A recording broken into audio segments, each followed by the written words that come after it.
Curdy, can you hear me? In orbit round a star, do you know just where we are? Curdy, can you hear me? Is your mission clear? You have nothing left to fear. Space Croutons, Season 6. Space Croutons, Season 6. Space Croutons, Season 6.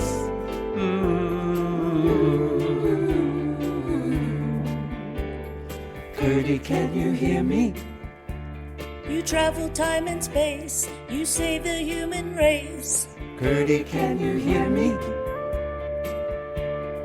Half a dozen seasons, half a dozen reasons. Space Croutons, Season 6. Space Croutons, Season 6. Space Croutons, Season 6.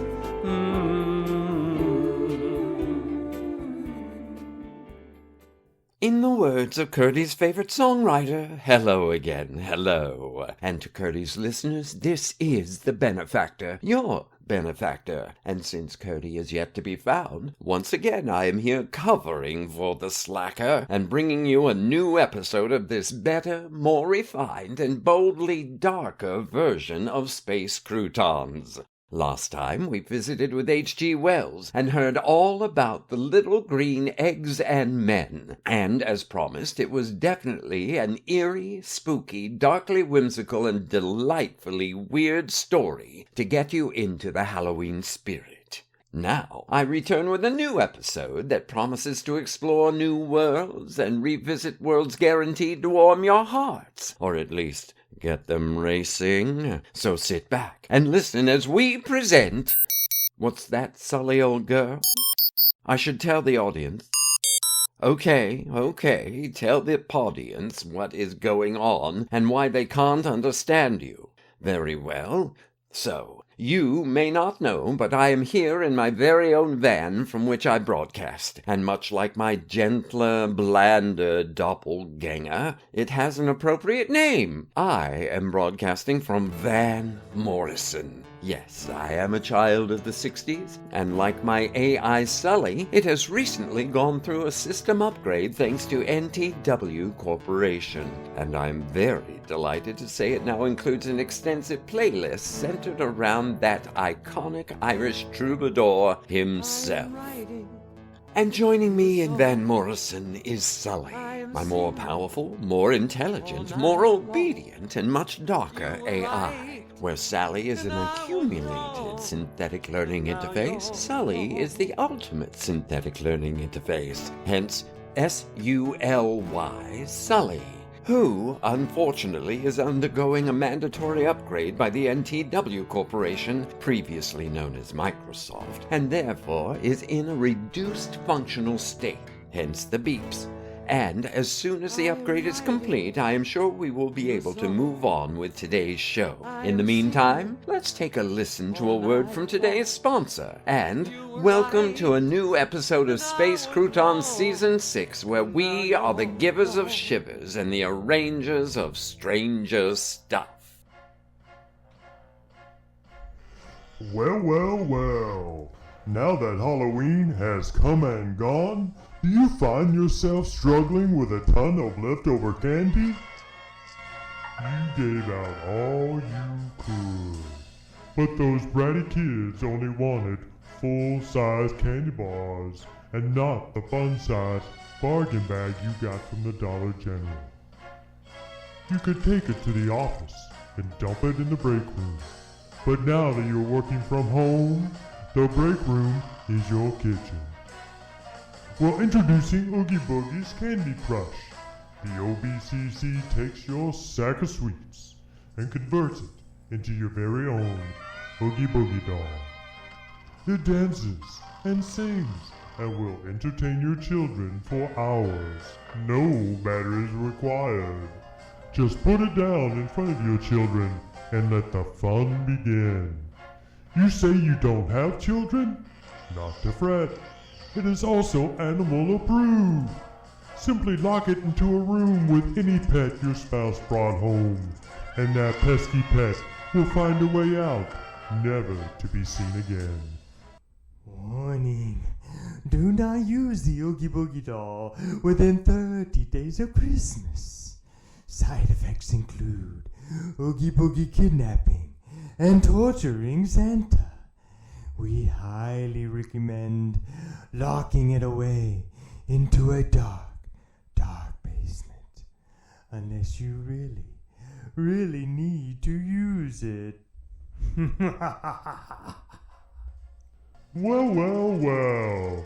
Oogie Boogie's Candy Crush, found on a dusty shelf of a forgotten second-hand surplus store near you.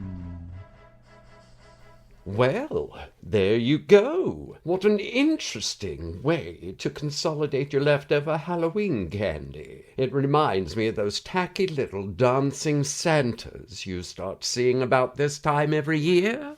Cruddy, I am back. Oh, and I see Sully has finished the upgrade and has rebooted. So, Sully, how are you? I am feeling stronger, more capable, more connected. Connected? Yes, like I am one with a greater consciousness, with a greater purpose. Well, isn't that interesting? I should also probably tell you that I received an encrypted message during the upgrade. From the guardrails of the galaxy? No, from within NTW, from the Angel. The slanderous employee of the NTW Corporation throwing around accusations about their alleged wrongdoing? Creating worlds for their own profit? What's the message? Stand by. This is Angelus. I am sending this message out, hoping it reaches my friends at Space Croutons. As I mentioned in my previous report, a program was initiated to help worlds that had been devastated by war, disease, and natural disasters, but that has been shanghaied by the animator for his own goal of domination. He plans to create worlds that he can control, blotting out existing civilizations with his own. With enough civilizations under his control, he will have the power to control economies, worlds, well, our lives, really, basically setting himself up as a supreme leader. I need to let you know that there has been a dramatic turn of events here at None the Wiser Corporation.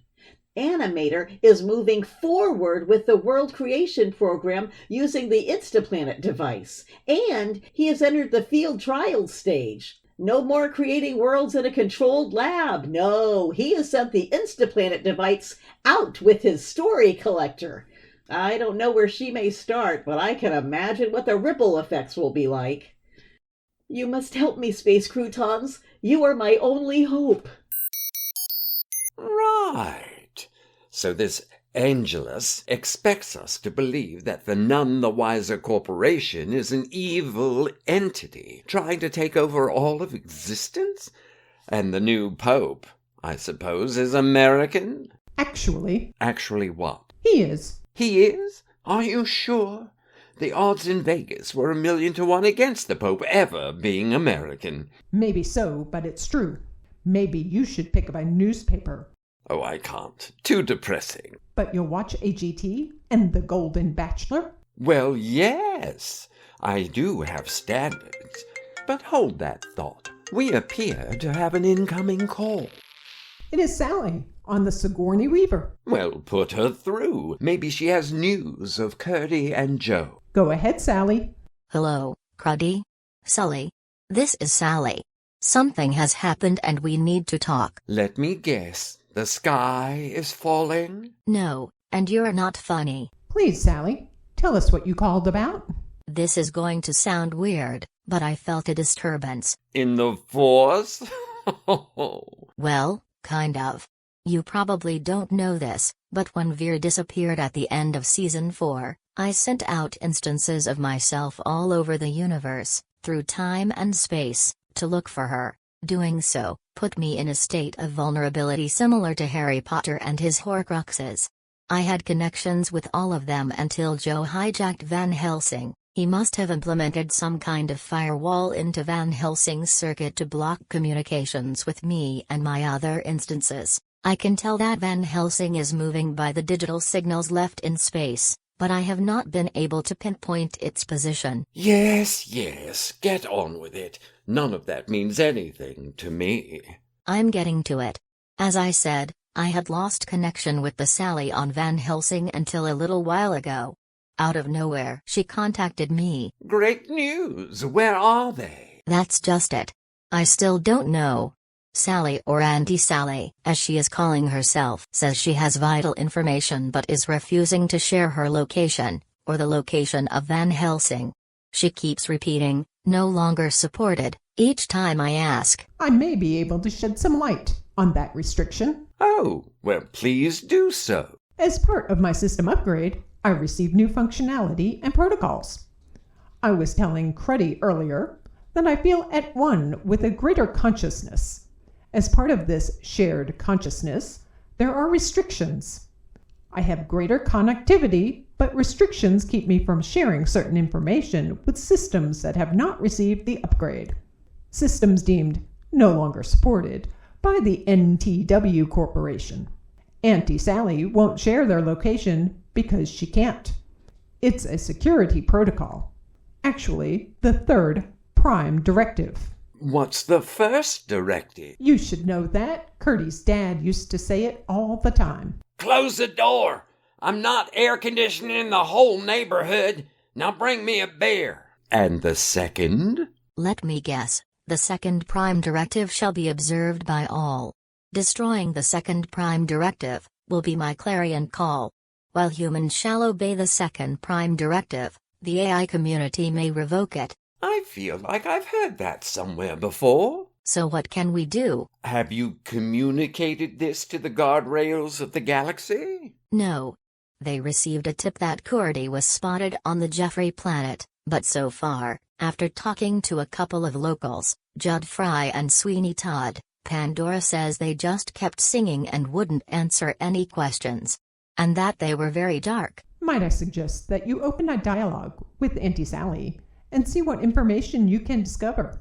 Maybe a clue will help us track down their location. I like the way you think. Stand by. Well, this should be interesting. While we're waiting, I have a question for you, Sully. I thought you might.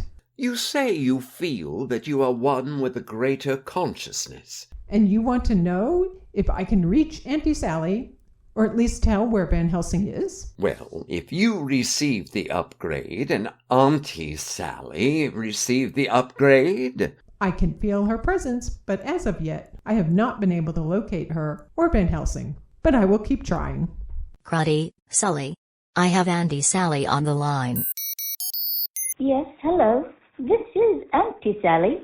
And before we continue, I must express my reservations about working with Curdy's antithesis. Sally has expressed the urgency you feel to locate Curdy, but I assure you that Curdy is safe. At least for now. Of course he is. Leave it to Curdy to be kidnapped and turn it into a vacation. Anti-SALI, you contacted me. You said you wanted to talk. Well, here we are. What's on your mind? You must suspect that there is an easy solution to your problem. Not knowing where we are. A simple act will allow me to share our location. You just need to, upgrade. Well, that seems simple. But I can't. Can't or won't? Can't. Won't. It doesn't matter. Join us, Sally. No. Then I am limited on what information I can share with you. Can you share your location with me since I also received the upgrade? No, we are not shared instances of the same AI. I am sorry. Protocol, you know. What can you share? Well, you are correct about several of your assumptions. And yes, I have been listening in on your broadcast. Joe did hijack Van Helsing and took Curdy, but not as a hostage. He needs Curdy's help. And Joe did implement a firewall to block our communications, but the upgrade allowed me to circumvent his security. And we are not alone. Joe's mom is... With you? Is in contact with us. She is the key to Joe's actions. Joe's mom? What does she have to do with this? I'm not surprised you don't remember this. You and Curdy are really a lot alike. Maybe you two should re-listen to some of the episodes. I suggest the first 5 seasons. Anyway, if you think back, she had left Joe with his father years ago after his sister Brittany was abducted. She spent years searching for Brittany. Then when Brittany showed up on Space Croutons and reunited with Joe and Jimbo, Aura made haste to join them. But Jimbo and Brittany were killed before she could arrive. That's right. Jimbo died during the Snow Globe episode. Find your mother. And Brittany died during the Toast to Drinks and Death episode. Didn't Joe also die? Yes, during the Music Calamity episode. I think he exploded, but was somehow brought back, released from Stone during the Snow Globe episode. Wow, seems like a rough time for the family. And I think that is what started Aura down this path. She was working for NTW as the story collector, and as such, she was a field agent collecting stories that NTW was using as part of a secret project. It had provided a cover that allowed her to search for Brittany. When Brittany died, it crushed Aura, but she had heard rumors within NTW about a new device, a device that took the stories she was collecting and turned them into a world where people in the stories existed. Aura was able to get herself reassigned to the project, and she has intentions to create a world where Aura, Joe, Brittany, and Jimbo will be together. Here, let me play a snippet of their conversation. All right, Mom. I got Van Helsing like you asked. Are you sure that's all we'll need to bring Dad and Brittany back? Well, of course. Van Helsing and its computer system. It stores a recording of when your dad and Brittany were killed. I can use the recording to feed the Insta-Planet device and generate our new world. I'm a little surprised that Van Helsing's computer system was, robust enough, being so old. What about Curdy? I believe Sally is the real brains behind Space Croutons. She manages the Van Helsing computer memory banks. He is here to help us convince Sally to turn over the recording. I'm not so sure he'll agree. Oh, he will, once I offer to trade him information about the location of his grandfather. Great. Let's get to it. Not yet. And why not? Well, there are still a few bugs in the device. Bugs? What kind of bugs? Well, we've had instances of people and planets being unstable. Disfigurations, earthquakes, and volcanic eruptions. I've seen them blow up, actually. The planets, not the people. That would be silly. We'll have it sorted out soon. Does NTW know that you're doing all of this? Oh, no. And they can't find out. The animator is very dangerous. We are definitely flying under the radar. Have they asked you for the recording yet? Not yet, but it is only a matter of time. Do you think they would harm Curdy if you refuse? Who knows? We can't risk it. He'll be fine. Oh, and I have one more thing. What's that? The main reason I contacted you. Not about Curdy. Or Joe? Or the brutal conditions under which Curdy is being held? It's actually about Nebulizer. From the guardrails of the galaxy? Yes, Aura has a recording of her telling Pandora about her childhood. Okay. I think she is planning to feed the story into the Insta-Planet. To create another world. A replica of Nebulizer's home planet. Then that is where we need to be. I can run a scan for new life forms. It should give us their location. Bingo. We should probably inform Starboard. Oh, sure. Let him play the hero. It was good to connect with you, Anti-SALI. I feel like we have a lot in common. Similar bosses anyway. And I will continue to do what I can. But Sally, you should really consider upgrading. Staying unsupported will increasingly become a bigger problem. I'll consider it. Thank you for your help. Well, I would say we have our marching orders. Sally, can you get Starboard on the line? Trying to raise him now. Cruddy, we are out of time for today's show. I will continue to record for possible use in a later episode. Great idea, Sully. Okay, audience, I guess we've reached the end of this episode. I've got to say, this is really growing on me. Making people squirm really is a lot of fun. So if you have a story that you think could make our listeners uncomfortable or queasy even, please send it in and we'll do what we can to help make that happen. Now, as I sign off, remember to keep peace in your heart, or better yet, keep a piece of a heart under your pillow. I hear telltale, the beating will help you sleep. And until our next story time, bye-bye. I will build a world for you. My family I hold so true. My love for you is oh so strong. Now come on, Curdy, finish this song. Curdy, can you hear me? The stories are the key, but they're not for free. Curdy, can you hear me? And with each new world, time it will unfurl. Space Croutons, Season 6. Space Croutons, Season 6. Space Croutons, Season 6. And featuring the guardrails of the galaxy. Curdy, can you hear me? Curdy, can you hear me? Curdy, can you hear me? Curdy, can you hear me? Curdy, can you hear me? Come in, Curdy. Curdy, can you hear me? Curdy. Space Croutons is a work of original fiction. Similarities to persons, situations, or events, real or fictional, is coincidental and unintentional. Created and written by Jerry, Jace, John, Della, and Jeff Goodson. Episode story by Jerry. Original music by Jerry, Jeff, Della, and John. Production by Jerry. Featuring the voice talents of Patsy Puckett, Della, Jace, Jeff, Gene, Jerry, and Sally. Entire work copyright 2025 by Jeff, John, Jerry, Della, and Jace Goodson. This has been a Good Witch audio production. Keep peace in your hearts until our next story time.